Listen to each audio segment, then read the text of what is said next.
ମୁନାଇ ମୁଁ ଆଜି ମାପୁଥିଲି ସିଏ ତ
Namalu.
ଭଲ ଫଟୋଟେ ଭଲ ଫଟୋଟେ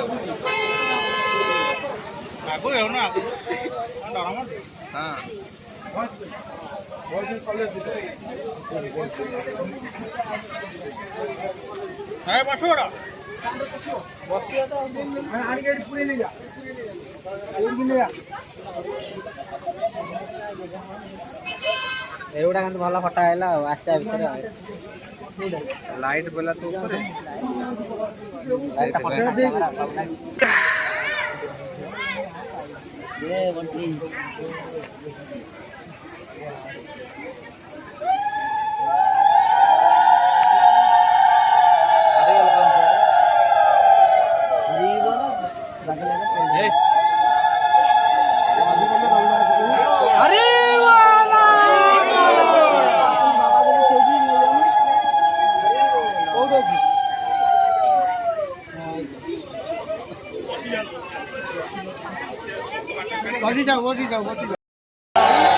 जागो है जागो है जागो है अनंत तुम्हें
जागो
भुजगशयनं पद्मनाभं सुरेशं विश्वाधारं गगनसदृशं मेघवर्णं शुभाङ्गं लक्ष्मीकान्तं कमलनयनं योगिभिर्ध्यानगम्यं वन्दे विष्णुं भवभयहरं सर्वलोकैकनाथम्। भगवान किरातानंद सुंदर की जय। परमाराध्य श्री गुरुदेव की जय। प्रेममय श्री गुरुदेव की जय। चिन्मय चिद्घन चिदानंद रूपे श्री गुरुदेव की जय। ओम पूर्णमदः पूर्णमिदं पूर्णात् पूर्णमुदच्यते पूर्णस्य पूर्णमादाय पूर्णमेवावशिष्यते। ओम शांति शांति शांति। जय जय श्री राधे।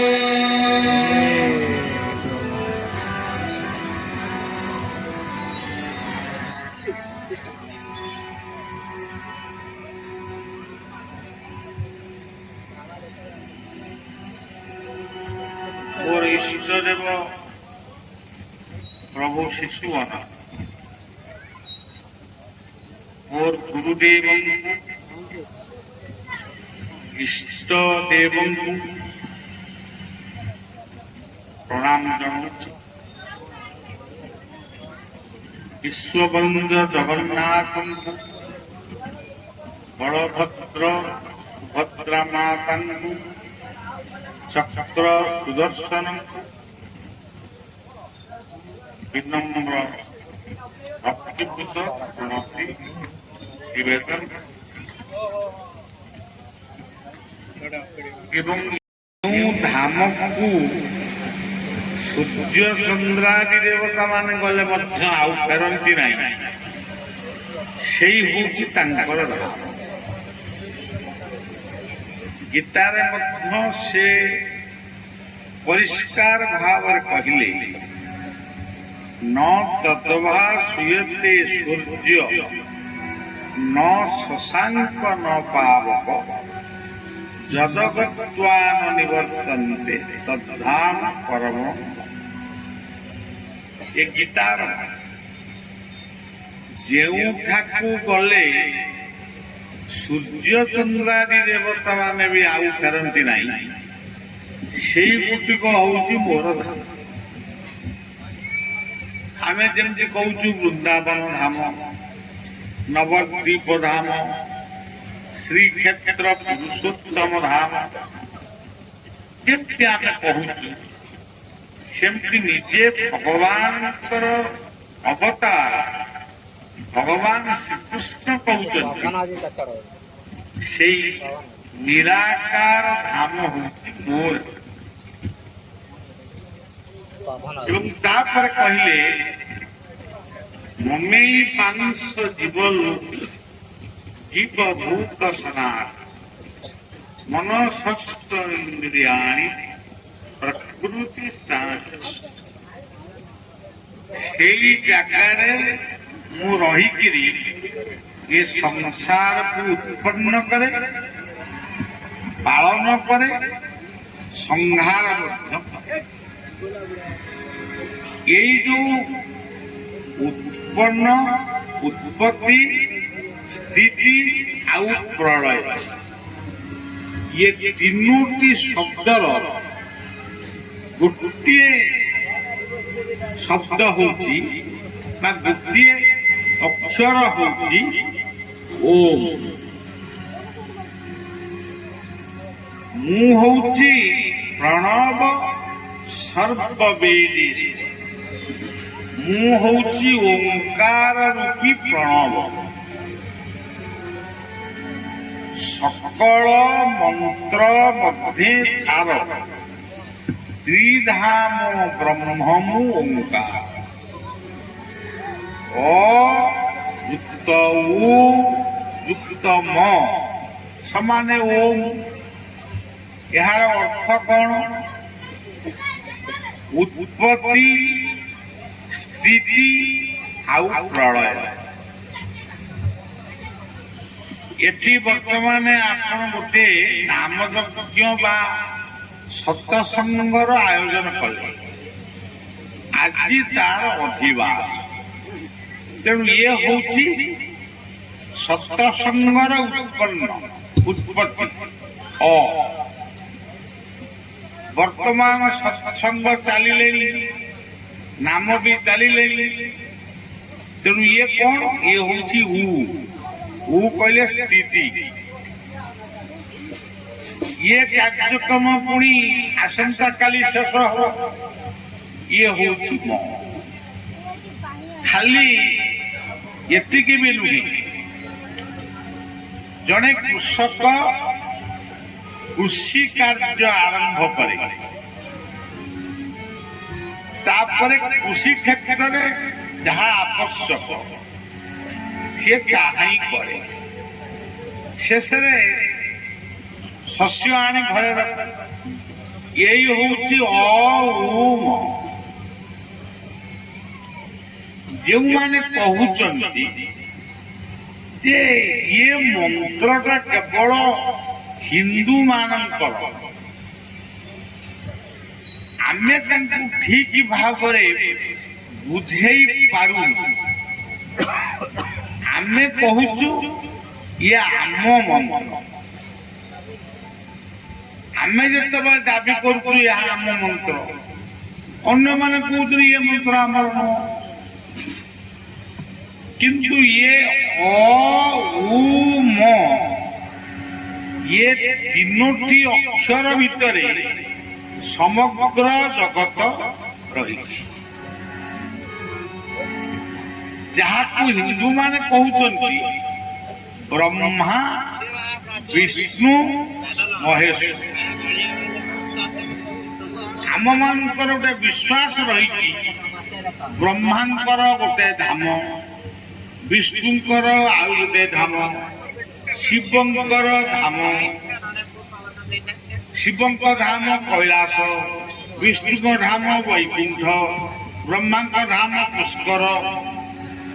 ये सब आमे ही कहू। किंतु ये ब्रह्मा विष्णु महेश्वर ये तीन जन जाक ये सृष्टि को जितेबाला उत्पन्न कले सेतिकी बेले तांको ना हला ब्रह्मा। सृष्टि की वर्तमान पालन करुचंती, वर्तमान से होउचंती विष्णु। सृष्टि जितेबाला प्रलय हब तारी नाम हब महेश। ये तीनोटी शब्द को गोटिया मूर्ति पाखरे जनक पाखरे वंदना करागला। सी होती आमर गुरु। ଆପଣ ଇଏ ପୃଥିବୀରେ ଯେତେ ଧର୍ମ ଦେଖିବି ନା ଜାଣିଛନ୍ତି ଯେତେ ଧର୍ମ ସବୁ ଧର୍ମର ଜଣେ ଜଣେ ଉତ୍ପତ୍ତି କର୍ତ୍ତା ବା ଗୁରୁ ଅଛନ୍ତି। ଇସଲାମ ଧର୍ମର ମହମ୍ମଦ ଯେମିତି, ଖ୍ରୀଷ୍ଟ ଧର୍ମର ଯୀଶୁ ଯେମିତି, ବୌଦ୍ଧ ଧର୍ମର ବୁଦ୍ଧ ଯେମିତି, ଜୈନ ଧର୍ମର ମହାବୀର ଯେମିତି।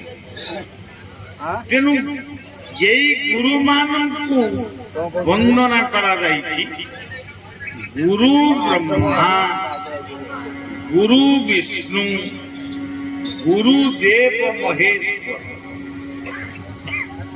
ଗୁରୁ ସାକ୍ଷାତ ପରମ ବ୍ରହ୍ମ ତସ୍ମୈ ଶ୍ରୀ ଗୁରବେ। ଗୁରୁ କହିଲେ ବ୍ରହ୍ମା, ଗୁରୁ କହିଲେ ବିଷ୍ଣୁ, ଗୁରୁ କହିଲେ ମହେଶ୍ୱର। ଆମେ ମା ପେଟରୁ ଜନ୍ମ ହେଲୁ, ସେତେବେଳେ ମା ହେଇଗଲା ଆମର ବ୍ରହ୍ମା। ବାପା ଆମକୁ ପାଳନ କଲେ। ମୁଁ ଖାଲି ହିନ୍ଦୁ ଧର୍ମ କଥା କହୁନି, ସମଗ୍ର ପୃଥିବୀର ସବୁ କଥା, ସମସ୍ତଙ୍କ କଥା। ମା ଜନ୍ମ ଦେଲେ ବା ମାଙ୍କୁ ମାଧ୍ୟମ କରି ଭଗବାନ ସୃଷ୍ଟିକି ଆମକୁ ପଠେଇଲେ, ସେଇ ହଉଛନ୍ତି ବ୍ରହ୍ମା। ଆମେ ଜନ୍ମ ହବା ମାତ୍ରକେ ଆମେ କେମିତି ପାଠ ପଢିବୁ, ଖାଇବୁ, ପିଇବୁ, ବୁଲିବୁ, ପାଠ ପଢିବୁ, ଚାକିରି କରିବୁ, ଇଏ କଥାକୁ ଯିଏ ଦାୟିତ୍ୱ ନେଲେ ସେ ହଉଛନ୍ତି ଆମ ପାଇଁ ବିଶେଷ। ଏବଂ ସେ ପାଳନ କଲେ, ଆମକୁ ଶିକ୍ଷିତ କଲେ, ଆମେ ଚାକିରି ବାକିରି ସବୁ କଲୁ, କୋଠା ବାଡ଼ି ଗାଡ଼ି ସବୁ କଲୁ, କିନ୍ତୁ ଦିନେ ନା ଦିନେ ଆମକୁ ବିଦାୟ ନେବାକୁ ହବ। ତାମାନେ ଆମକୁ ମରିବାକୁ ହବ। ଏଇ ଯୋଉ ମୃତ୍ୟୁ, ଏଇ ଯୋଉ ମରଣ, ଇଏ ହଉଛି ପ୍ରଳୟ ବା ଶିବ। ତେବେ ମୃତ୍ୟୁ ପରେ ଆମେ ଯିବୁ କୋଉଠିକି? ଯେଉଁଠିକି ଯିବୁ ସେଇ ହଉଛନ୍ତି ପରମ ବ୍ରହ୍ମ। ଆମେ ଜଗନ୍ନାଥଙ୍କ ପାଖରେ ଆମେ ବହୁତ ମନ୍ତ୍ର ପଢୁ, କିନ୍ତୁ ପ୍ରକୃତରେ ଏତେ ମନ୍ତ୍ର ବି ଦରକାର। ଖାଲି ଯଦି ଆମେ କହିବୁ ପରମ ବ୍ରହ୍ମ, ଏତିକି ହେଇଗଲା। ତାପରେ ଯୋଉ ଶବ୍ଦ ଅଛି ତାକୁ ନ କହିଲେ ବି ହବ। ପୁରା ଶ୍ଲୋକଟି ହଉଛି ପରମ ବ୍ରହ୍ମ ପରମ ଧାମ पवित्रं परमं भवान् पुरुषं शाश्वतं दिव्यम् आदिदेवं भजं विभुम्। ଯଦି ଆମେ ଜଗନ୍ନାଥଙ୍କୁ ଏତିକି କହିଦେବୁ ବା ଏତିକି ପଢିକିରି ଯଦି ଆମେ ତାଙ୍କୁ ପ୍ରଣାମ ନିବେଦନ କଲୁ, ସେତିକି ଯଥେଷ୍ଟ। ଆପଣ କହିବେ ନାହିଁ ଇଏ ଶ୍ଲୋକ ଗୁଡାକ ଆମ ପାଟିରେ ପଶିବ। ଯଦି ଜଣେ ମୂର୍ଖ କହିବ ନାହିଁ ମୁଁ ସଂସ୍କୃତ ଶ୍ଲୋକରେ ମୁଁ ତାଙ୍କୁ ଡାକିବି, ତେବେ ଓଡ଼ିଆରେ କୁହ। ଓଡ଼ିଆରେ ଖାଲି ତାଙ୍କ ନାଁଟାକୁ ନିଅ, ତାରି ଭିତରେ ସବୁ କଥା ଅଛି। ଜଗନ୍ନାଥ ବଳ ଦେବ सुभद्रा सुदर्शन जगन्नाथ बलदेव सुभद्रा सुदर्शन जगन्नाथ बलदेव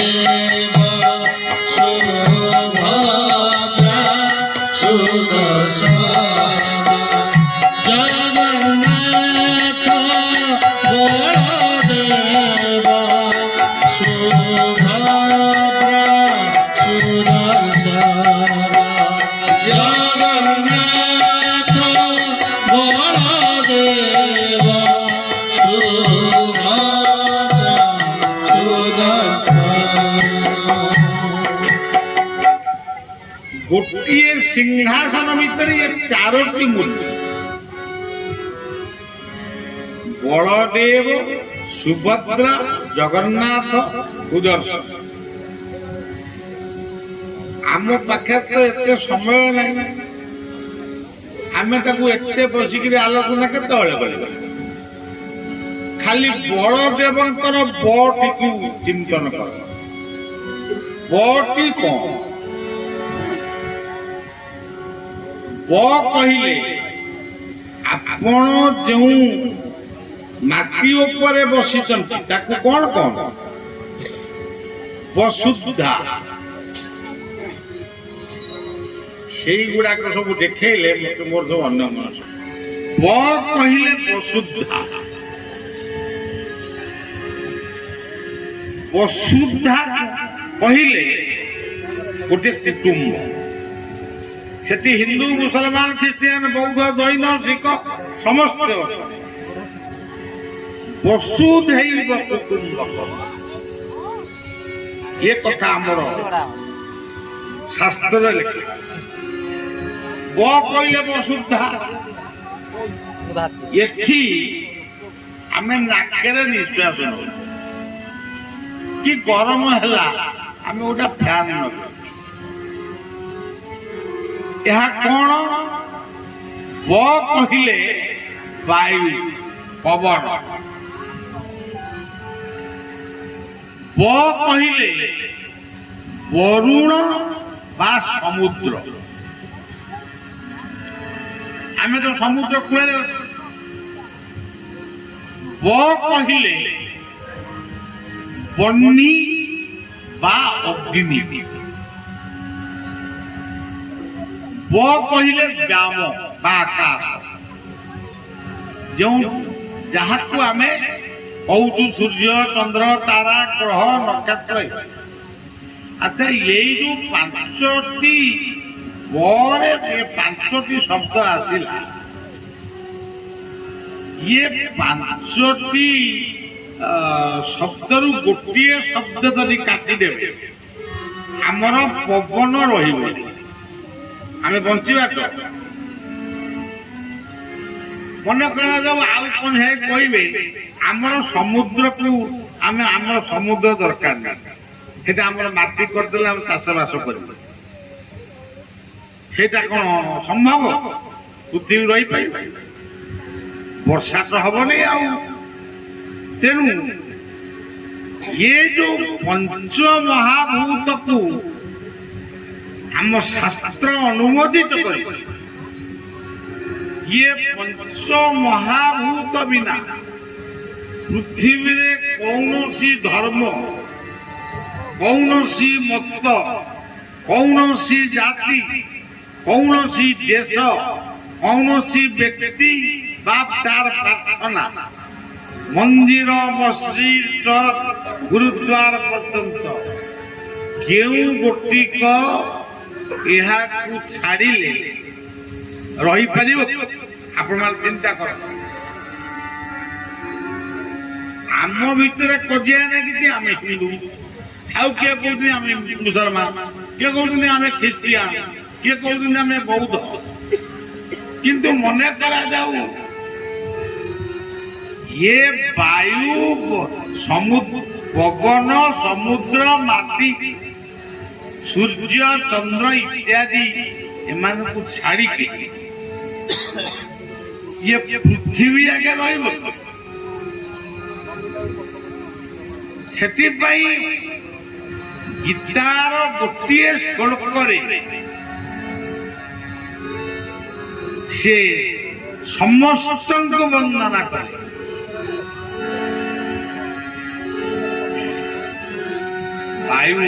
ବାୟୁଜମଗ୍ନି କରୁଣା ଶଶାଙ୍କ ପ୍ରଜାପତିସ୍ତ୍ୱଂ ପ୍ରପିତାମହସ୍ୟ ନମೋ ନମସ୍ତେସ୍ତୁ ସହସ୍ରକୃତ୍ୱ ପୁନଶ୍ଚ ଭୂୟୋऽପି ନମೋ ନମସ୍ତେ। ଅର୍ଜୁନ ମାନେ ଆପଣ ଅର୍ଜୁନଙ୍କୁ ଦେଖି ନା, ମୁଁ କୋଉ ଦେଖିଛି? କିନ୍ତୁ ଆମେ ମନେ କରିବା ଯେ ଅର୍ଜୁନ ଜଣେ ବ୍ୟକ୍ତି ଥିଲେ,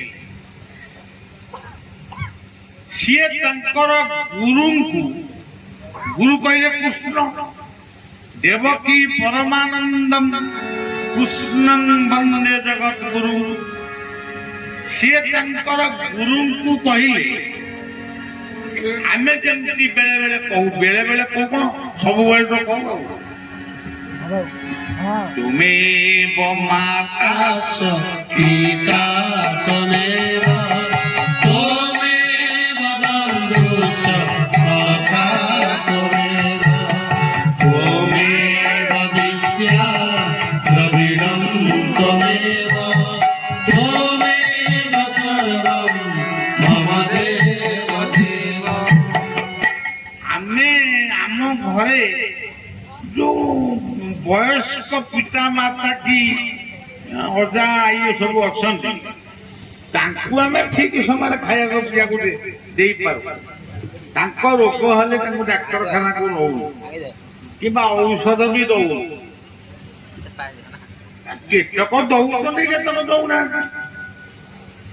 କିନ୍ତୁ ଠାକୁରଙ୍କ ପାଖରେ, ଠାକୁର ମନ୍ଦିର ପାଖରେ ପହଞ୍ଚିଗଲେ ଆମର ମନେ ପଡିଯାଉଛି ଏଇ ଛୋଟ ତୁମେବ ମାତା ପିତା ତୁମେ। ଶାରଦାଙ୍କ ମନ୍ଦିରରେ ଆମେ ଏହାକୁ ବୋଲୁଛୁ, ଜଗନ୍ନାଥଙ୍କ ମନ୍ଦିରରେ ଏଇଆ। ଯଦି ମାତା ପିତା ଏଗୁଡାକୁ କିଛି ନୁହନ୍ତି, ତାହେଲେ ଅର୍ଜୁନ, ତାହେଲେ ଆମେ ତ ବୋଲୁଛେ କାହିଁକି ତୁମେବ ମାତା ପିତା ତୁମେ।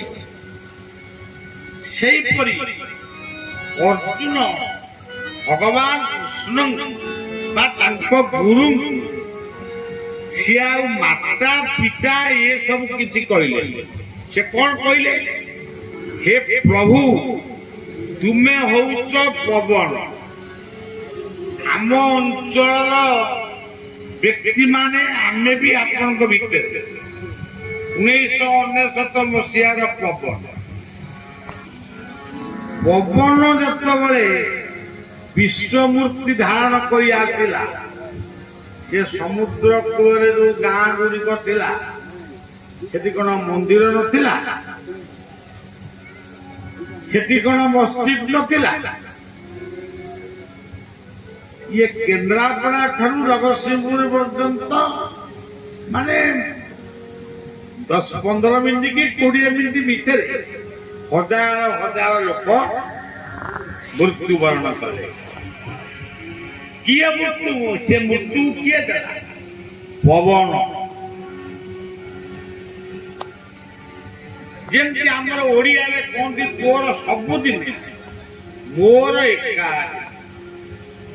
ଆଚ୍ଛା, ଆପଣମାନେ ଆଉ ଗୋଟେ କଥା ମନେ ପକେଇ ଦଉଛି। ଏଇ 2-3 ବର୍ଷ ତଳେ ଯୋଉ କରୋନା ବୋଲି ଗୋଟେ ରୋଗ ମାନେ ଭୂତାଣୁ ଆସିଲା, କେଉଁ ମନ୍ଦିରର ଦେବତା ସେ କରୋନା ପାଇଁ ଔଷଧ ସୃଷ୍ଟି କଲେ? ସବୁ ଗାଁରେ ତ ଆମର 2-3ଟା ଲେଖା ମନ୍ଦିର, ଶିବ ମନ୍ଦିର, ଗଣେଶ ମନ୍ଦିର, ହନୁମାନଙ୍କ ମନ୍ଦିର। ହନୁମାନଙ୍କ ମନ୍ଦିର ପୁଣି ବେଶୀ, ଶିବ ମନ୍ଦିର, କୃଷ୍ଣ ମନ୍ଦିର। ମନ୍ଦିର ହେଇକି ରହିଛି ଆମର ଉପାସନା ପାଇଁ।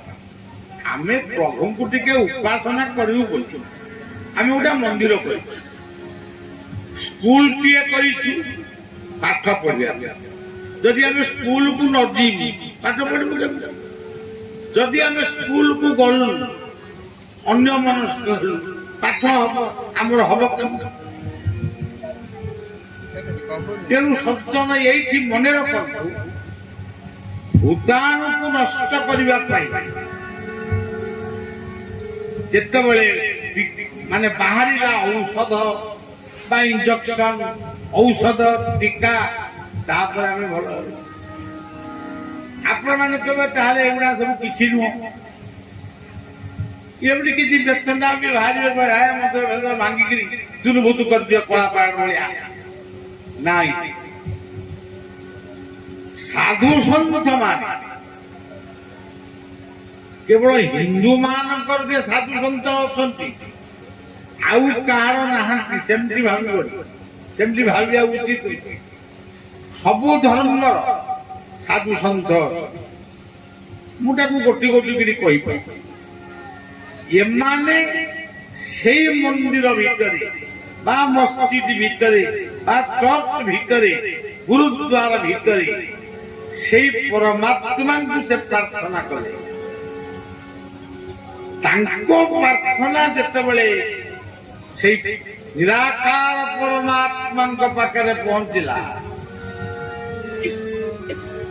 ସିଏ ଗୋଟେ ଶକ୍ତି ପ୍ରେରଣ କଲେ। ସେ ଶକ୍ତିଟି ବୈଜ୍ଞାନିକ ମାନଙ୍କ ବାଟ ଦେଇ ଆମ ପାଖକୁ ଆଇଲା। ଟୀକା ରୂପରେ ଆସିଲା, ଇଞ୍ଜେକ୍ସନ ରୂପରେ ଆସିଲା। ଏବେ ବି କରୋନା ଅଛି, କିନ୍ତୁ ଔଷଧ ପ୍ରଭାବରେ ସେ କିଛି କାମ କରୁଛି। ଗୀତାରେ କେମିତି ପ୍ରାକ୍ଟିକାଲି ମାନେ ବାସ୍ତବବାଦ କଥା କହୁଛି।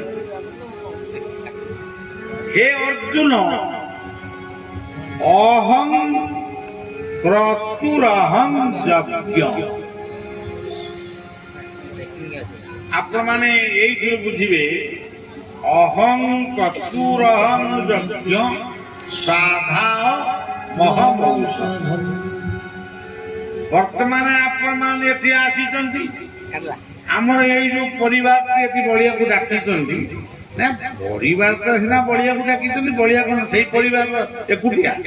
ଆପଣମାନଙ୍କର ସମସ୍ତଙ୍କର ନା। ଆଉ ଏଇ ଯୋଉ ଲକ୍ଷ୍ମୀଧର ସାମଲ, ଶାନ୍ତିଲତା ସାମଲ ଆଉ ତାଙ୍କ ଦି ପୁଅ ସରୋଜ ହରି, ଏଇମାନେ ଯୋଉ ଡାକିଛନ୍ତି, ସେ ନିଶ୍ଚୟ କୋଉଠି ଗୋଟେ ମୁଁ ଦେଖିପାରୁନି, କୋଉଠି ଗୋଟେ ଖନ୍ଦା ବସେଇଥିବେ ନା। ଗଲାବେଳକୁ ନିଶ୍ଚୟ କହିବେ ପ୍ରସାଦ ପାଇକିରି ଯିବେ।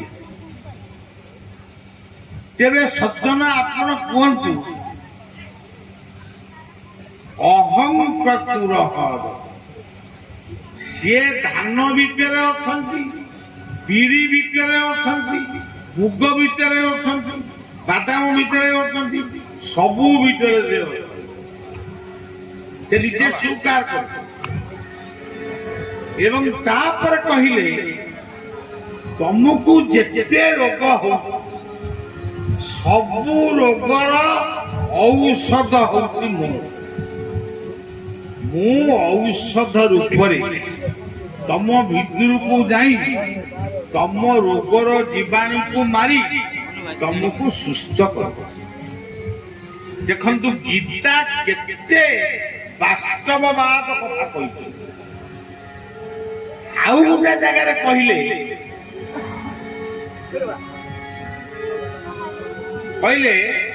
ତମେ ଯୋଉ ଖାଦ୍ୟ ଗୁଡାକ ଖାଉଛ ତାକୁ ହଜମ କରୁଛି କିଏ? ଅହଂ ବୈଶ୍ୱାନରା ଭୂତ୍ୱା ପ୍ରାଣୀନାଂ ଦେହମାସ ପ୍ରାଣ ପ୍ରାଣ ସମାଦ ପର୍ଯ୍ୟାମେନଂ ଚତୁର୍ବିଧଂ। ତମେ କହିଲେ ଆମେ ସମସ୍ତେ, କିଏ ସାଧା ଖାଉଛି, କିଏ ଆମିଷ ଖାଉଛି। ଯୋଉ ପ୍ରକାର ଖାଦ୍ୟ ଆଜି ତ ଆପଣମାନେ ଦେଖିବେ, ମାନେ କୁକୁଡ଼ା ଚାଷ ହେଲାଣି। ଆଗରୁ ଆଖୁ ଚାଷ ହଉଥିଲା, ବାଦାମ ଚାଷ ହଉଥିଲା, ଏବେ ମାଛ ଚାଷ, ଆଉ କୁକୁଡ଼ା ଚାଷ, ତାପରେ କୁମ୍ଭୀର ଚାଷ, ସବୁ ଗୋଟା ଗୋଟା ଚାଷ। କିନ୍ତୁ ମଣିଷ ଚାଷ କେହି କରୁନାହାନ୍ତି। ଏମିତି ସମୟ ଆସିବ ଆପଣଙ୍କର ମାନେ ମଣିଷ ଏମିତି, ଆପଣ ଦେଖିବେ ରୁଷିଆ ୟୁକ୍ରେନ ଯୁଦ୍ଧରେ ଲକ୍ଷ ଲକ୍ଷ ସୈନ୍ୟ ଲୋକ ମରିଗଲେ।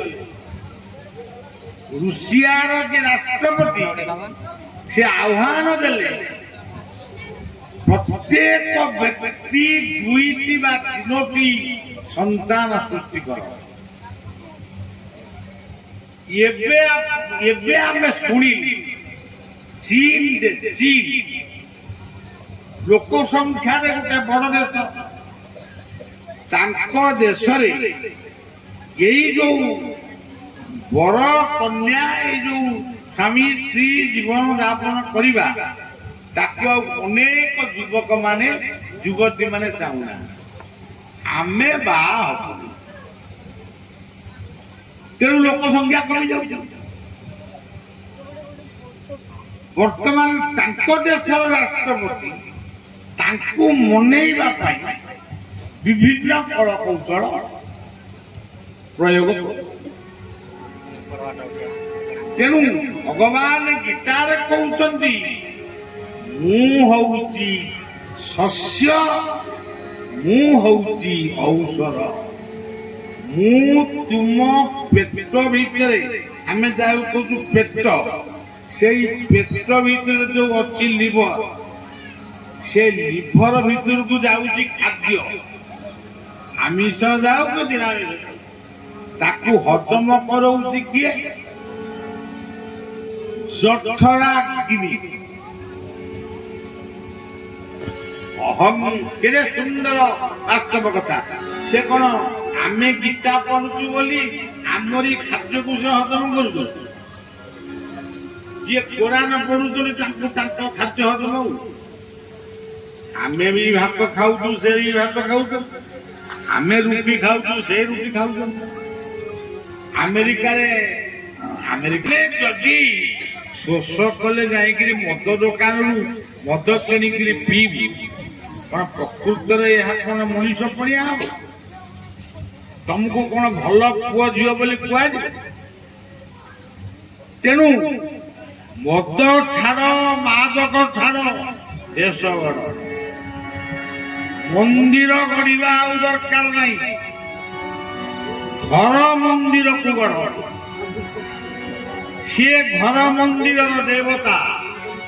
ତମ ଗୁରୁଜନ ମାନେ ହେଉଛନ୍ତି ମନ୍ଦିରର ଦେବତା। ଯେଉଁ ପିତା ମାତାଙ୍କ ମାଧ୍ୟମରେ ହିନ୍ଦୁ ଜନ୍ମ ନେଇଛି, ସେଇ ପିତା ମାତାଙ୍କ ମାଧ୍ୟମରେ ଖ୍ରୀଷ୍ଟିଆନ ଜନ୍ମ ହେଇଛନ୍ତି, ମୁସଲମାନ ଜନ୍ମ ହେଇଛନ୍ତି, ବୌଦ୍ଧ ଜନ୍ମ ହେଇଛନ୍ତି, ସମସ୍ତେ ଜନ୍ମ ହେଇଛନ୍ତି। ଗୋଟିଏ ଯଦି ସୂର୍ଯ୍ୟ, ସେ କଣ ଭାରତ ବର୍ଷକୁ କିରଣ ଦିଅନ୍ତି? ଗୋଟିଏ ହଉଛି ଚନ୍ଦ୍ର, ଗୋଟିଏ ସୂର୍ଯ୍ୟ। ଇଏ ପୃଥିବୀର ଚାରି ପାଖରେ ଘେରି ରହିଛି 7ଟା ସମୁଦ୍ର। ତେଣୁ ଆମ ସମୁଦ୍ର କଣ ଲୁଣିଆ, ତାଙ୍କ ସମୁଦ୍ର କଣ ମିଠା? ସବୁ ସମୁଦ୍ର ପାଣି ହଉଛି ଲୁଣିଆ। ତେଣୁ ଆମେ ଯୋଉ ମତାନ୍ତର ସୃଷ୍ଟି କରୁଛୁ, ଏହା ଦ୍ୱାରା କେବଳ କଳି କଜିଆ ଯୁଦ୍ଧ ମାନେ ଏମିତି ସବୁ ମୃତ୍ୟୁ ଖଣ୍ଡିଆ ଘାବରା ଏଇଆ ହିଁ ସୃଷ୍ଟି। କିନ୍ତୁ ଭାଗବତ କହିଲେ ଏ ସବୁ ତୁମ ଜୀବନର ଲାଭ ନୁହେଁ। ତମେ ଗୋଟେ କଥା କରିଦେଲ, ଏଟା ଲାଭ। କୋଠାଟା ଯଦି ତମ ସାଙ୍ଗରେ ଯାଆନ୍ତା, ମଶାଣି ଯାକେ ଯଦି ବି ଯାଆନ୍ତା, ତାହେଲେ ତ ତମେ ଲାଭ କଣ? କିନ୍ତୁ ଲାଭଟା କିଏ? ଆଜି ଆମେ ଗୋଟେ ସନ୍ଧ୍ୟାରେ ଏଇ ଚଣ୍ଡିଲ ଗ୍ରାମର ଏଇ ପ୍ରାଙ୍ଗଣରେ ଆମେ ଏକତ୍ର ହେଇଛୁ। ଏଠି କଣ ଦିଆଯିବ? କଣ କମଳ ଦିଆହବ ନା ଭତ୍ତା ଦିଆଯିବ ନା କଣ ଗୋଟେ କିଛି ଦିଆଯିବ? ତ ସବୁ ଯୋଜନା ସରିଲାଣି। କାଳିଆ ଯୋଜନା, ବଳିଆ ଯୋଜନା ହେଇଛି କି ନାହିଁ ମୋ ମନେ ପଡେ।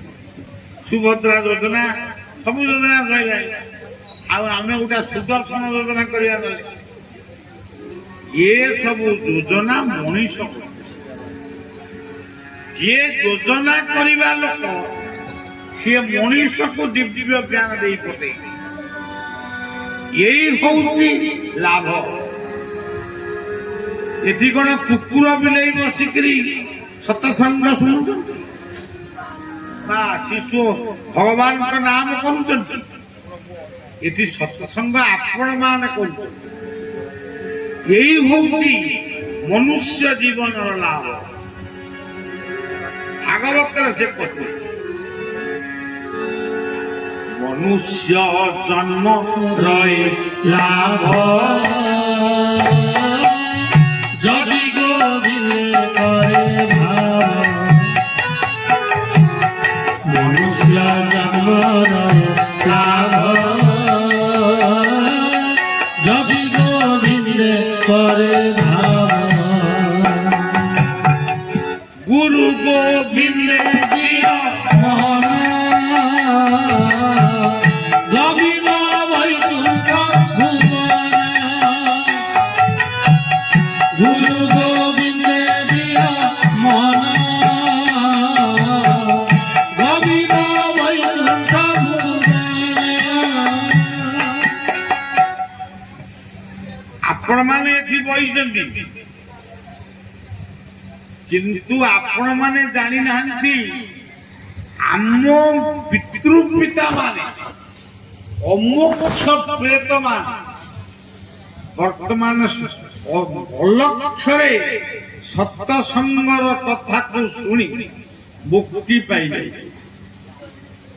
ଏ କଥା ଆପଣ ମାନେ ବାସ୍ତବରେ ପ୍ରମାଣ କରିପାରିବେ କିନ୍ତୁ ଏହା ସତ୍ୟ। ତୁଳସୀ ଦାସ ये रामचरित्र मानसर लेखक कवि सी गोटे ओष्ठ गछ मूले पानी दियंती जेतेबेले पानी दियंती एकी गोटे कथा मने पड़ुची कहि दे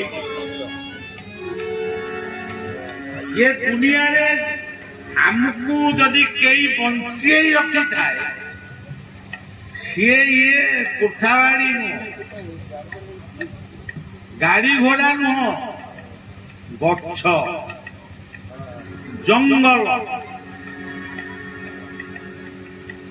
आउ जेते गछ अछि सबु गछ भितरे श्रेष्ठ गछ होउची अश्वत्थ वृक्ष। समस्ते आमकु बंचिबा पई अम्लजान रूपक अमृत दियंती आम ठारू जो अंगारकाम्ल विष जाए ताकू गछ ग्रहण करे। शिव गछ होउचंती प्रत्यक्षरे महादेव पार्वती होउचंती प्रत्यक्षरे प्रकृति ग्रीष्म वर्षा शरत हेमंत शीत यही प्रकृति ही पार्वती। आपण माने किए शिक्षा भी अन्य को शिक्षा दान करूछन आपण माने ही होइबंती गणेश जो सैनिक माने सीमांतरे बरफ भितर थियारे शत्रु को सामना करूछन सेमाने होउचंती कार्तिक। आउ गोटे षंढ को रखिचंती मूर्ति कहउचंती शिवंकर वाहन काले वृषभ ये जो वृषभ माने ये जो बुलुचंती रास्ता रे सेही वृषभ शिवंकर वाहन से होउचंती धर्म रूपक वृषभ। तेबे धर्मटीर ना कौन आपण साथे कहबे आम धर्म हिंदू प्रकृत रे के कहबो मुसलमान के कहबो किंतु बलिया जति की जानी सृष्टि उत्पन्न बेले को धर्म थिला को धर्म सता बेले पृथ्वी को धारण करथुला। धर्म कहले सूर्य चंद्र माटी पानी पवन यही होउची यही धर्म विभिन्न धर्म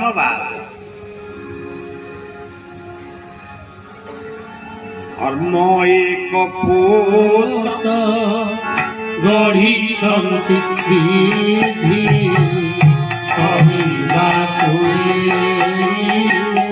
ସଂସାର ବାରି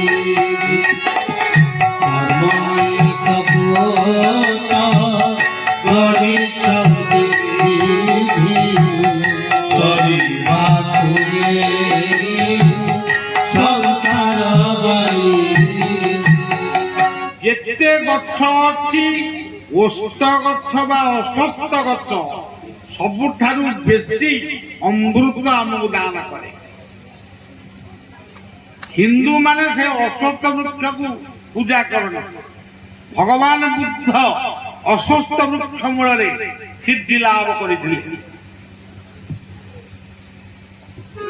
ଯଦି ଅଶ୍ୱତ୍ଥ ବୃକ୍ଷ ଯଦି ଭାବନ୍ତା ମତେ ଯିଏ ପୂଜା କରୁଛନ୍ତି ମୁଁ ତାଙ୍କୁ ହିଁ ଅମ୍ଳଜାନ ଦେବି ବା ଅମୃତ ଦେବି, ଆଉ ସମସ୍ତେ ମରଣ। ସେ କଥା କଣ ଅଶ୍ୱତ୍ଥ ବୃକ୍ଷ କହୁଛୁ? ସେ ନିରପେକ୍ଷ ଭାବରେ ତାକୁ ଯିଏ ମାନେ ବିନା କାରଣରେ ଅଶ୍ୱତ୍ଥ ଗଛକୁ କାଟୁଛି, ଜାଳୁଛି, ଫୋପାଡ଼ି ଦଉଛି, ତାକୁ ବି ଅମ୍ଳଜାନ ଦଉଛି। ଯିଏ ପୂଜୁଛି ତାକୁ ବି ଅମ୍ଳଜାନ। ଯଦି ଏଇ କଥାକୁ ଆମେ ଠିକ ଭାବରେ ବିଶ୍ୱରେ ପହଞ୍ଚେଇ ଦେଇ ପାରିବା ତାହେଲେ କେବେ ବି କହିବା ନାହିଁ ଇଏ ହଉଛନ୍ତି ହିନ୍ଦୁ, ସିଏ ହଉଛନ୍ତି ମୁସଲମାନ, ସିଏ ହଉଛନ୍ତି ଖ୍ରୀଷ୍ଟିଆନ। ମୁଁ ଏଠି କହୁଛି ଇଏ ହଉଛି ଗୋଟେ ହିନ୍ଦୁ ମୁସଲମାନଙ୍କର ଏକ ସଙ୍ଗମ ସ୍ଥଳୀ। ଏ ଅଞ୍ଚଳକୁ 40 ବର୍ଷ ପୂର୍ବରୁ ଆସୁଛି। ବର୍ତ୍ତମାନ ବଳିଆ କି ନାମ କରୁଛି। ଆପଣ ମାନେ ଭାବୁଛନ୍ତି ବଳିଆ ହଉଛି ଜଣେ ହିନ୍ଦୁ, ସିଏ ଯାହା କହୁଛି ବୋଧେ ଆମରି ପାଇଁ କହୁଛି, ମାନେ ଭଗବାନଙ୍କ ପାଇଁ କହୁଛି। ଭଗବାନ କିଏ କଣ ଆପଣ ମାନେ ଜାଣିଛନ୍ତି? ଭାଗବତରେ କହିଲେ ମଦ ଭକ୍ତା ଯତ୍ର ଗାୟନ୍ତି ତତ୍ର ତିଷ୍ଠାମିନା। ବର୍ତ୍ତମାନ ଆମ ମନ୍ଦିରରେ ସବୁ ଦେବୀ ଦେବତା ମାନେ ବର୍ତ୍ତମାନ ଏଇଠି ଅଛନ୍ତି। ସେ ପଳେଇ ଆଇଲେଣି ନା, ଆଉ ଆପଣ ମାନେ ପଛରେ ଆଇଲେ। ଯେତେବେଳେ ସେ ଶୁଣିଲେ ଏଠି ସତସଙ୍ଗ ହବ, ସେ ଦେବୀ ଦେବତା ମାନେ ଆଉ ମନ୍ଦିର ଭିତରେ ନାହାନ୍ତି, ଆଲ୍ଲା ମସଜିଦ ଭିତରେ ନାହାନ୍ତି। ଆଲ୍ଲା ମସଜିଦ ଭିତରେ ଅଛନ୍ତି, କିନ୍ତୁ ଏଠି ବି ମନ୍ଦିର ଭିତରେ ଦେବୀ ଦେବତା ଅଛନ୍ତି। ଇଏ ସତସଙ୍ଗରେ। ସେଥିପାଇଁ ତୁଳସୀ କହିଲେ ଇନୁ ସତସଙ୍ଗ ବିବେକ ହୋଇ ରାମ କୃପା ସୁରବନ ସୋଇ ସତସଙ୍ଗ বিবেক হই রাম কৃপা সুরভন ସଜ୍ଜନ କଥା ହେଲା ଯେ ବର୍ତ୍ତମାନ ତୁଳସୀ ଦାସ ଗାଧେଇ ଖାଇଲା ପରେ ଗୋଟେ ଅଶ୍ୱତ୍ଥ ବୃକ୍ଷରେ ପାଣି ଦିଏ। ନାମ କଣ କରନ୍ତି? ଶ୍ରୀରାମ ଜୟ ରାମ জয় রাম শ্রীরাম জয় রাম জয় জয় রাম শ্রীরাম জয় রাম জয় জয় রাম শ্রীরাম জয় রাম জয় জয় রাম। ସେ ଅଶ୍ୱତ୍ଥ ବୃକ୍ଷରେ ଗୋଟେ ବହୁତ ଦିନରୁ ଗୋଟେ ଅମୋକ୍ଷ ପ୍ରେତ ସେଠି ଥିଲା। ସିଏ ଦିନେ ଛାଇ ରୂପ ଧରି ତୁଳସୀ ଦାସଙ୍କ ସାମ୍ନାରେ ଠିଆ। ତୁଳସୀ ଦାସ କହିଲେ ତୁ କିଏ? ନା ମୁଁ ଗୋଟିଏ ପ୍ରେତ। ତୁ କୋଉଠି ଥିଲୁ? ନା ଏଇ ଅଶ୍ୱତ୍ଥ ବୃକ୍ଷରେ ଥିଲୁ। ଆଜି କାହିଁ ବାହାରିଲୁ? ଆଜି ମୁଁ ମୁକ୍ତି ପାଇବି କହୁନ ଆଉ ଅଳ୍ପ ସମୟ ପରେ ମୁଁ ବୈକୁଣ୍ଠକୁ ଯିବି। ଆସିଥାନ୍ତେ କହୁନ ଆସିବେ କେମିତି ମୁକ୍ତି ପାଇବି? ହଁ ଆପଣ ଯୋଉ ପବିତ୍ର ରାମ ରାମ ନାମ କରି ହଁ ମତେ ଜଳ ଟିକେ ଦାନ କରୁଛନ୍ତି, ସେଇ ପବିତ୍ର ରାମ ନାମ ଶବ୍ଦରେ ମୁଁ ଆଜି ମୁକ୍ତି ପାଇବି। ମୁଁ ବୈକୁଣ୍ଠକୁ ତୁଳସୀଦାସ ସାଙ୍ଗେ ସାଙ୍ଗେ କହିଲେ ତମେ ମୋ ନାମ ଶୁଣିକିରି ମୁକ୍ତି ପାଇବ ନା? ହଁ। ସେ ପ୍ରେତକୁ ହେ ପ୍ରେତ କହୁଛି ତମ ପାଇଁ ମୁଁ ଯେତେବେଳେ ମୁକ୍ତି ପାଇବି ତମେ ଗୋଟେ ବର ମାଗ, ମୁଁ ବର ଦେବି।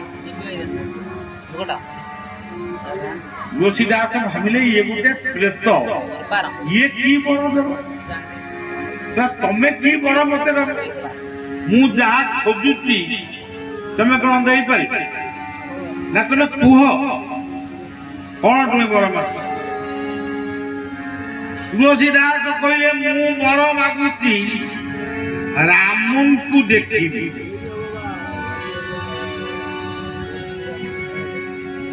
ଏଇ ବରଟା ମତେ ଦେଇପାରିବ? ପ୍ରେତ କହିଲା ତୁମେ ଗୁରୁ କରିଛ? ନା ମୁଁ ଗୁରୁ କରି ରାମ କେମିତି? ଏଇ ଯୋଉ ପାହାଡ ଦେଖାଯାଉଛି ଏଇ ପାହାଡ ତଳେ ରାମାୟଣ ପାଠ ହଉଛି। ଗୋଟିଏ ବୃଦ୍ଧ ମାନେ ବୟସ୍କ ଲୋକ ଆଗେ ଆଉଛି ଲଣ୍ଠନଟିଏ ଧରିକି, ସବା ପଛରେ ଯାଉଛି। ସେଇ ହଉଛନ୍ତି ହନୁମାନ। ହନୁମାନଙ୍କର ମାୟା। ସମସ୍ତେ ଯେତେବେଳେ ଯିବେ ତମେ ଆଉ ଯିବ, ସେ ତମକୁ କହିବ ତୁମେ ଯାଉନା, କିନ୍ତୁ ତମେ ତା କଥାରେ ଭୁଲିବ।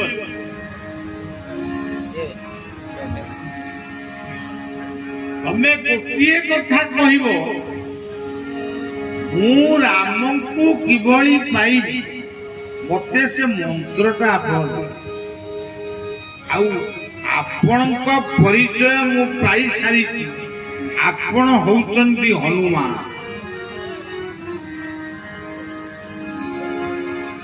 ଏ କଥାକୁ ଶୁଣି ସେ ଯାହା କହିଥିଲେ, ପ୍ରେତ ଯାହା କହିଥିଲା ସେ କଥାକୁ ତୁଳସୀଦାସ ପାଳନ କଲେ। ପାହାଡ଼ ତଳକୁ ଗଲେ ଗୋଟିଏ ବୟସ୍କ ଲୋକ ଲଣ୍ଠନଟିଏ ଧରି, ଭଗବାନଙ୍କ ଲଣ୍ଠନକୁ ତ ସେଇ ତିଆରି କରୁଛି ନା, ଲଣ୍ଠନ ଧରିଲେ କେମିତି କଣ? ସେଇ ହଉଛନ୍ତି ଲଣ୍ଠନ, ସେଇ ହଉଛନ୍ତି ଟର୍ଚ୍ଚ ଲାଇଟ୍, ସେଇ ହଉଛନ୍ତି ହାଲୋଜିନ, ସବୁ ତ ସେଇ। ଆଉ ଏଇ ଯୋଉ ଆମେ ଆଇଲା ବେଳକୁ ଡ୍ରୋନଟା କଣ ଉଡଉଥିଲେ ପିଲା କି କଣ, ମୁଁ ଫଟୋ ଫଟୋ ଉଠେଇଲେ କି କଣ କରୁଥିଲେ ବାବୁ? ଆମ ଶ୍ରୀମନ୍ଦିର ଉପରେ ବି ଡ୍ରୋନ ଉଡିଲା। ଯାହା ହଉ ଭଲ ଭଲ ଭଲ ପାଇଁ, ମଣିଷର ଭଲ ପାଇଁ ସବୁ କଥା ସୃଷ୍ଟି ହଉଛି, କିନ୍ତୁ ମଣିଷଟାକୁ ବେଳେ ବେଳେ ଭଲର ବିପରୀତ କଥାଟାକୁ ଚିନ୍ତା। ହନୁମାନ ସେ ବୟସ୍କ ଲୋକଟି ଆସିଲେ, ଇଏ ରାମାୟଣ ଶୁଣିଲେ, ତାଙ୍କୁ କହିଲେ ତୁମେ ଯାଉନା? ଆପଣ ଯାଉନାହାନ୍ତି ନା? ତମେ ଗଲେ ମୁଁ ଯିବି ନା? ମୁଁ ଯିବିନି। ହନୁମାନ କହିଲେ କଣ? ସେଇଠି ସେ ସାଷ୍ଟାଙ୍ଗ ଦଣ୍ଡବତ କଲେ।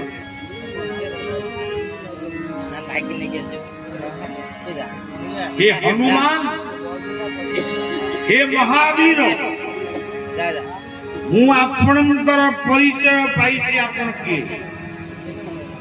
ଆପଣ ମତେ ଗୋଟିଏ ମନ୍ତ୍ର ଦିଅନ୍ତୁ, ଯେଉଁ ମନ୍ତ୍ରରେ ମୁଁ ରାମଙ୍କୁ ପାଇବି। ସିଏ ଯେତେ ଭୁଲେଇଲେ ଇଏ ଜମା ସେ ପ୍ରେତ କଥାକୁ ମନେ ପକେଇ ଶେଷରେ ସେ ଗୋଟେ ମନ୍ତ୍ର ଦେଲେ। କହିଲେ ଆଜି ଠାରୁ କାଲି ଠାରୁ ଆଉ ଇଏ ସଭାରେ ମତେ ଦେଖିବ। ଆଜି ଶେଷ ସନ୍ଧ୍ୟା, ତମେ ମୋର ପରିଚୟ ପାଇଲ, ତେଣୁ ମୁଁ ବି ଆଜି ବିଦାୟ ରହୁଛି। ମୁଁ ଆଉ ଏଠି କିନ୍ତୁ ରାମାୟଣ ପାଠ। ତେଣୁ ସଜ୍ଜନ, ମନ୍ତ୍ରର ଶକ୍ତି ରହିଛି,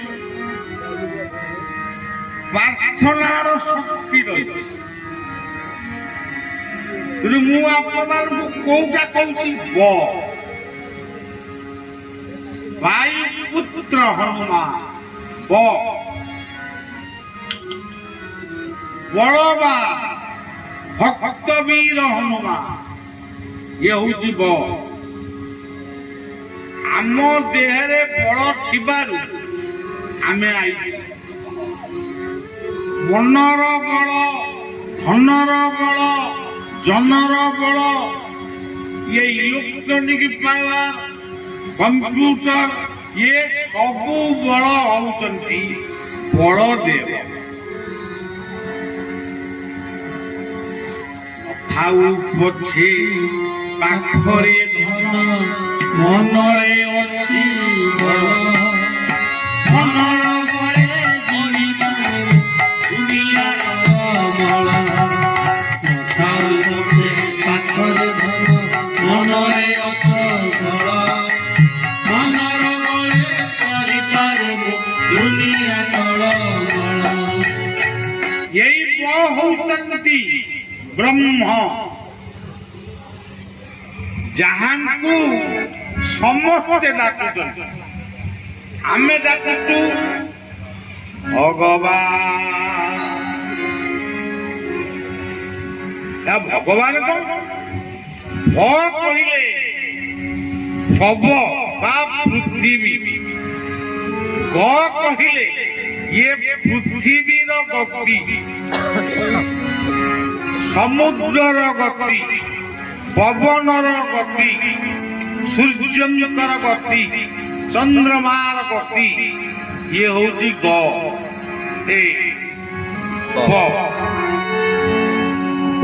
ଭଗବାନ ଗୋମାତା, ଗ କହିଲେ ଗଙ୍ଗା, ଗ କହିଲେ ଗାୟତ୍ରୀ, ଆଉ ଗ କହିଲେ ଗୋମାତା। କହିସାରି ନା ଗ। ତେଣୁ ଇଏ ଗ ଭିତରେ ଏତେ କଥା ଅଛି। ଆଜି ଗ କୁ ଆପଣ ମାନେ ସବୁ ଛାଡି ଦେଇছে। ନିଶ୍ୱାସ, ପବନ। ଭାଗବତରେ କେମିତି କହିଲେ, ପ୍ରଥମେ ଏକ ବ୍ରହ୍ମ ଥିଲା, ଦ୍ୱିତୀୟ ପ୍ରକୃତି ହୋଇଲା। ପ୍ରଥମେ ଏକ ବ୍ରହ୍ମ ଥିଲା, ଦ୍ୱିତୀୟ ପ୍ରକୃତି ହୋଇଲା। ଏତେ କଥାକୁ କେହି ବୁଝିବା ପାଇଁ ଖୁବ ଆପଣମାନେ ଅଳ୍ପ ଲୋକ କିଏ ବୁଝିବେ। ତେଣୁ ଏତେ କଥା ଆମେ କଷ୍ଟିଆ କଥା କହିବା। ପ୍ରଥମେ ନିରାକାର ଥିଲେ, ସୃଷ୍ଟି ଯେତେବେଳେ ସୂଚନା କଲେ ସେତେବେଳେ ପ୍ରକୃତି ମାକୁ ଜନ୍ମ ଦେଲେ। ସେଇଠି ବଟା ପୁଣି ବାରେ ପରିଣତ ହେଲା। ଆପଣମାନେ ଆମ ମା ମାନେ ତ ବେଶୀ ଗାଆନ୍ତି, ଏବେ ଆଉ ଗାଉନଥିଲେ, ଗାଉଛନ୍ତି କି କଣ ମୁଁ କହିପାରିବି। ମୁଁ ଯାଇ ଆର ଜନ୍ମରେ କୋଉଠି ଜନ୍ମ ହେଲେ ମୋ ମା କଣ ଗୀତ ଗାଇବ ମୁଁ ଶୁଣିବି, କିନ୍ତୁ ମୋ ପିଲା ଦିନେ ମୁଁ ସେଇ ଗୀତ ଶୁଣିବି। ଓରେ ବାଇ ଓରେ ବାଇଆ ଓରେ ବାଇଆ ଓରେ ବାଇଆ ଯେଉଁ କିଆରିରେ ଗହଳ ଯେଉଁ କିଆରିରେ ଗହଳ ମନ୍ଦିର ସେଇ କିଆରିରେ ଭୋର ବାଇଆ ଭୋର ବାଇଆ ଭୋର ବାଇଆ ବା କହିଲେ ନିଶ୍ୱାସ, ଇ କହିଲେ ଈଶ୍ୱର। ସେ କୋଉଠି ଅଛନ୍ତି? ଆମ ହୃଦୟରେ ଅଛନ୍ତି। ଭଲ କରି ମନେ ରଖିଥିବେ, ସିଏ ମନ୍ଦିରରେ ଅଛନ୍ତି, ମସଜିଦରେ ଅଛନ୍ତି, ଚର୍ଚ୍ଚରେ ଅଛନ୍ତି, ପାହାଡ଼ ପର୍ବତ ନଦ ନଦୀ ସମୁଦ୍ର ଆକାଶ ସବୁଠି ଅଛନ୍ତି। କିନ୍ତୁ ତମେ କୋଉଠି ଚିନ୍ତା କରିବ?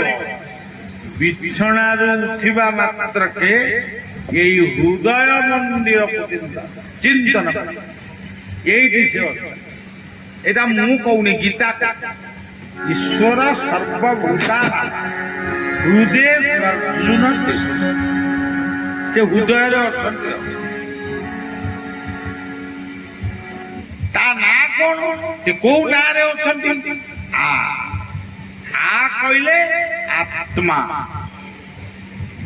ସିଏ ଖାଲି ବାବାଜୀ ବୈଷ୍ଣବଙ୍କ ପାଖରେ ନା, ଗୀତାର 5ମ ଅଧ୍ୟାୟରେ କହିଲେ ବିଦ୍ୟା ବିନୟ ସମ୍ପନ୍ନ ବ୍ରାହ୍ମଣେ ଗବିହସ୍ତି ସୁନୀତୈବ ପଣ୍ଡିତ। ତାକୁ ଭାଗବତ ଆହୁରି ସରଳ କରିଦେଲେ। ସକଳ ଘଟେ ନାରାୟଣ ବସନ୍ତି ଅନାଦିକାର ସକଳ ଘଟେ ନାରାୟଣ ବସନ୍ତି ଅନାଦିକାର। ତେଣୁ ତାଙ୍କୁ ସେଇଭଳି ବିଶ୍ୱାସରେ ଖୋଜିଲେ ହବ। ଏଇ ହୃଦୟର ଦେବତା ଭଗବା। ତାପରେ କଣ? ନଟି କଣ? ନମ୍ରତା। ଯେଉଁଠି ନମ୍ରତା ଅଛି ଭଗବାନ ସେଇଠି ଅଛନ୍ତି। ଯେଉଁଠି ପାଣ୍ଡିତ୍ୟର ଅହଙ୍କାର ଅଛି, ଗର୍ବ ଅଛି, ହିଂସା ଅଛି, ବିଦ୍ୟା ଅଛି, ସେଠି ଭଗବାନଙ୍କର ମନ୍ଦିର। ମୁଁ ଗୋଟେ ଜାଗାକୁ ଯାଇଥିଲି କଥା କହିବା ପାଇଁ, ଏଟା ବ୍ରହ୍ମପୁର ଆସ୍କା।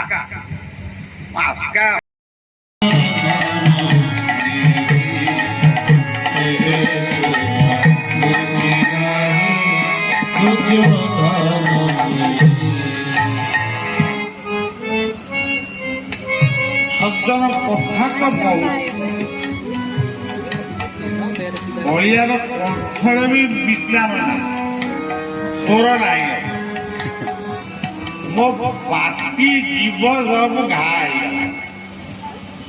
ସବୁଦିନେ ମୁଁ କହୁଛି, ଆଉ କାଲି କହୁଥିଲି ଇନ୍ଦିପୁରରେ, ଆଜି କହୁଛି ଏଇଟା କଣ ଚଣ୍ଡିଲ, ଆଉ ଓଇଖିନା ଯିବି ରଘୁନାଥ। ସେଠି ଆଜି ରାତିରେ କିଛି କହିବୁନି, କାଲି କହିବି, ତାପରେ ଯିବି ଭଦ୍ରକ। ଏମିତି କହୁ ମୋର ବୟସ ବହୁତ ହେଇଗଲା। ତେଣୁ ଆଉ କେଇଟା ଦିନ ଏ ସଂସାରରେ ରହିବି। ଆପଣ ମାନଙ୍କୁ ଏମିତି ଟିକେ ଟିକେ କଥା କହିକିରି ଦୁନିଆରୁ ବିଦାୟ। ଲିଭି ଲିଭିଆ ଜୀବନ ସରି ସରି ଆସେ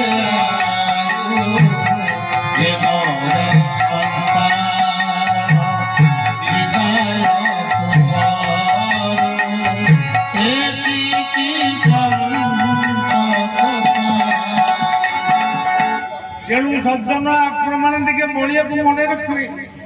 ଗୋଟା ବଳିଆ ଭଳିଆ ଗୋଟେ ବଳିଆ ବୋଲି ଗୋଟେ ଲୋକ ଥିଲା। ସେ ଆମ ଗାଁକୁ ଆଇଥିଲା, ପିଲାମାନଙ୍କୁ କହିଥିଲା ମଦ ମାଦକ ଛାଡ, ଗଛ ଲଗାଅ। ଆଉ ମତେ ଡାକିଲ, ମୁଁ ବର୍ତ୍ତମାନ ଦକ୍ଷିଣା ମୋର ନହେଲେ ମୁଁ କେମିତି ଯିବି? ରାବଣ ବି ରାମଙ୍କୁ ଦକ୍ଷିଣା ମାଗି, ରାମ ବି ରାବଣକୁ କହିଥିଲେ ଆପଣଙ୍କୁ ହେ ଦଶାନନ ମୁଁ ଆପଣଙ୍କୁ କି ଦକ୍ଷିଣା ଦେବି? ଆପଣ ତ ସେତୁବନ୍ଧ ପ୍ରତିଷ୍ଠା କଲେ, ଆପଣଙ୍କୁ କି ଦକ୍ଷିଣା ଦେବି? ସିଏ ରାବଣ କହିଥିଲେ, ରାବଣ ଯଦି ଗୋଟେ ଅଭଦ୍ର ଲୋକ ହେଇଥାନ୍ତା ସିଏ କହିଥାନ୍ତା ମୁଁ ସୀତାକୁ ମାଗୁଛି। ଆଉ ସେ କଣ କହିଲା? ପ୍ରଭୁ ମୁକ୍ତି, ମତେ ମୁକ୍ତି ଦିଅ। ତେଣୁ ସଜ୍ଜନ, ଆପଣମାନେ ଏଇ ସତ୍ସଙ୍ଗରେ ବସିଛନ୍ତି, କିଛି କଥା ଶୁଣୁଛନ୍ତି, ମୋର ଦକ୍ଷିଣା ପରିବାରକୁ ବୈକୁଣ୍ଠ କର। ମନ୍ଦିର ମସଜିଦ ଆମ ଅଞ୍ଚଳରେ ରହିଛି, ମୁଁ ମସଜିଦରେ ପ୍ରାର୍ଥନା କରିଛି। ବକ୍ସି ବଜାର ମସଜିଦରେ, ଓମ୍ ପୀର ମସଜିଦରେ, ଜାଗ ହେ ଅନନ୍ତ ତୁମେ ମୁଁ ପ୍ରାର୍ଥନା କରିଛି। ତା ଭିତରେ ମୁଁ ଦେଖିଛି ମୋର ଇଷ୍ଟ ଦେବ ଅନନ୍ତ, ଯିଏ ଆଲ୍ଲାହ ସେ ଅନନ୍ତ। ଇଏ ଯୋଉ ବିଭେଦ ସୃଷ୍ଟି ହଉଛି, ଇଏ କେବଳ ମଣିଷର ବିଚାର, ଉଦିତ ପାପ ବୁଦ୍ଧି ସାର ଭଗପତି ଚରଣେ। ତେଣୁ ସଜ୍ଜନ, ଛୋଟ ବୁଦ୍ଧି ଛାଡ଼ି ଆମେ ଉଦାର ହେବା। ପିଲାମାନେ କେବେ ଭଦ୍ର ହୁଅ। ଏଇ ଆଇଲା ବେଳେ କେତେ ଗୁଡାକ ସିନେମା ଦେଖିକି ମୁଁ ଆଇଲି, କେତେ ଗୋଟାଏ କଣ ମ୍ୟାଡାମ ମୋଟର ସାଇକେଲ ନା କଣ କହନ୍ତି କେଜାଣି, 5 ଜଣ ବସିଛନ୍ତି। ଏଇଥିରୁ ବୁଝିବେ ଆଜି ପିଲାମାନଙ୍କର ଜୀବନ ସେମାନେ ନିଜକୁ କେମିତି ନଷ୍ଟ କର। 5 ବର୍ଷ 10 ବର୍ଷ ଆୟୁଷ କମି ଯାଉଛି, କେବଳ ଗୁଟୁକା ଖାଇଲେ 5 ବର୍ଷ କମିବ, ମଦ ଖାଇଲେ 6-7 ବର୍ଷ କମିବ। ଆମେ ତ ହିସାବ କରୁଛୁ। ତେଣୁ ମଦ୍ୟ ମାତକୁ ଛାଡ଼ି ସୁନ୍ଦର ପରିବାର ଗଠନ କର। ଏ ଜୀବନ ହଉଛି ଗୋଟିଏ ମନ୍ଦିର, ଏଇ ମନ୍ଦିରକୁ ସୁନ୍ଦର କର। ସୁନ୍ଦର ତୁମ ଚରଣ ସୁନ୍ଦର ତୁମରି ନାମ, ସୁନ୍ଦର ତୁମରି ଦୁନିଆ, ସୁନ୍ଦର ତୁମରି ନାମ, ସୁନ୍ଦର ତୁମରି ଚରଣ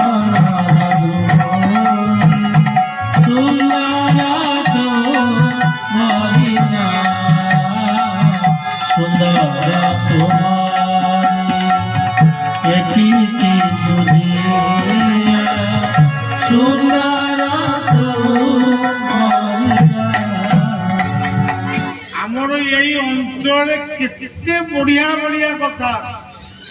ଇଏ ଜିଲ୍ଲା ହଉଛି ଜଗତସିଂହପୁର, ଜଗନ୍ନାଥଙ୍କ ନାଁରେ।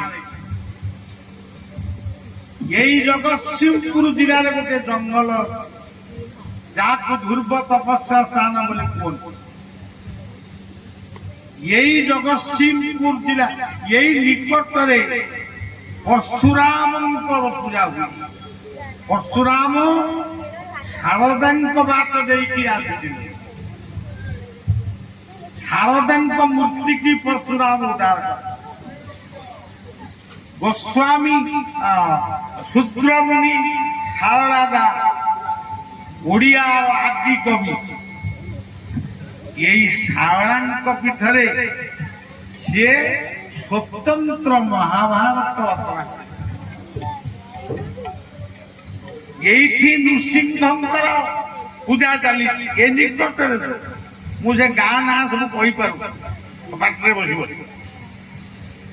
ଏଇ ଯୋଉ ଜଗନ୍ନାଥପୁର ওরবা এমনি ସବୁ ତୁଳମୂଳ ଆରି ଭିତରେ ବହୁତ କଥା ଆଉ ଏଇ ଅଞ୍ଚଳ ରହିଛି କ୍ଷୀରାବ୍ଦି ସମୁଦ୍ର ସ୍ୱରୂପୀ ବଙ୍ଗୋପସାଗର କୂଳରେ ବଙ୍ଗୋପସାଗରକୁ କ୍ଷୀରାବ୍ଦି ସମୁଦ୍ର ବୋଲି ତେଣୁ ସଜ୍ଜନ ଏସବୁ କଥାକୁ ମନେ ରଖିବେ। ଆମର ଗର୍ବ ଆମର ଗୌରବ ହେଉଛି ଭାଇଚାରା। ଆଜି ବି ଗାଁ ଗହଳିରେ ଯଦିଓ ଭାଇଚାରା ଅଛି କୋଉଠି ହଣାହଣି ବି ହଉ। ତେଣୁ ଆମେ କହିଲେ ସଂକଳ୍ପନୀୟ ନା କହିଲେ ଭଗବାନଙ୍କର ଯେକୌଣସି ନାମକୁ ଭଜନ କର, ତ କହିଲେ ତତ୍ଵକୁ ବୁଝ, କଥାର ରହସ୍ୟକୁ ବୁଝ। ଖାଲି ଶୁଣିଦେଲ ଉପର ଘରେ ଭଲ କି ମନ୍ଦ କହିଦେଲ ସେମିତି ନୁହେଁ। ଆଉ ପାଠ ପଢି ଭଲ ମଣିଷ ହୁଅ, ନମ୍ରତା ଗୁଣକୁ ଆଦର, ଏଇ ହଉଛି ସନାତନ। ତେଣୁ ସଜ୍ଜନ ବଳିଆ ଆଉ କହିପାରିବନି, ବଳିଆ ବିଦାୟ ନେବ, ପାଣିକି ବିଶ୍ରାମ ଦେବ, ଆଉ ଆପଣମାନେ ଫେରିବେ। ପୁଣି କେତେବେଳେ ଏ ଅଞ୍ଚଳକୁ ଆସିବା ପାଇଁ ଯଦି ଥିବ ଆସିବେ, ଆଉ କହିଲେ ଆସିପାରିବେ। ଯଦି ଭଗବାନଙ୍କର ଇଚ୍ଛା ଥିବ, ମୁଁ ଆସିଥିଲି ଆପଣଙ୍କର ସେ ଜଗନ୍ନାଥପୁର ଗଣେଶ ପୂଜା ଲୋକ ଟିକେ କମ ହେଇଥିଲେ, କିନ୍ତୁ ହିନ୍ଦୁ ମୁସଲମାନ ମାନେ ଏକତ୍ର ବସିକିରି କଥା। ଏଇଠୁ ମୁସଲମାନ ମାନେ ଆମର ଶରତ ବାବୁ, ଜଗନ୍ନାଥ ବାବୁ, ଏମାନେ ସବୁ ସେମାନଙ୍କୁ ନେଇକିରି ଯାଆନ୍ତି ଆଶ୍ରମରେ। ଆମର ଆଲ୍ଲାଙ୍କୁ ପ୍ରାର୍ଥନା କରୁ, ପ୍ରସାଦ ସମସ୍ତେ ମିଳିମିଶି। ତେଣୁ ଏଇ ହଉଛି ଭାଇଚାରା। ଆଉ ହଣାହଣି କଟାକଟି ଏଗୁଡାକ ଆଦୌ ଉଚିତ। ଭଲ ମଣିଷ ହବା ଇଏ ହଉଛି ଆମ ଜୀବନ। ଆଉ ବାପ ମାଙ୍କୁ ବୁଢା ବୁଢୀ କହିକିରି ଘୃଣା କରିବା ଏଗୁଡାକ ଅତି ଛୋଟ କଥା। ବର୍ତ୍ତମାନ କୀର୍ତ୍ତନ କରିବା।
ସମସ୍ତଙ୍କୁ ନିବେଦନ କରୁଛନ୍ତି ଆପଣମାନେ ସମସ୍ତେ ପ୍ରସାଦ ପାଇଥିବେ।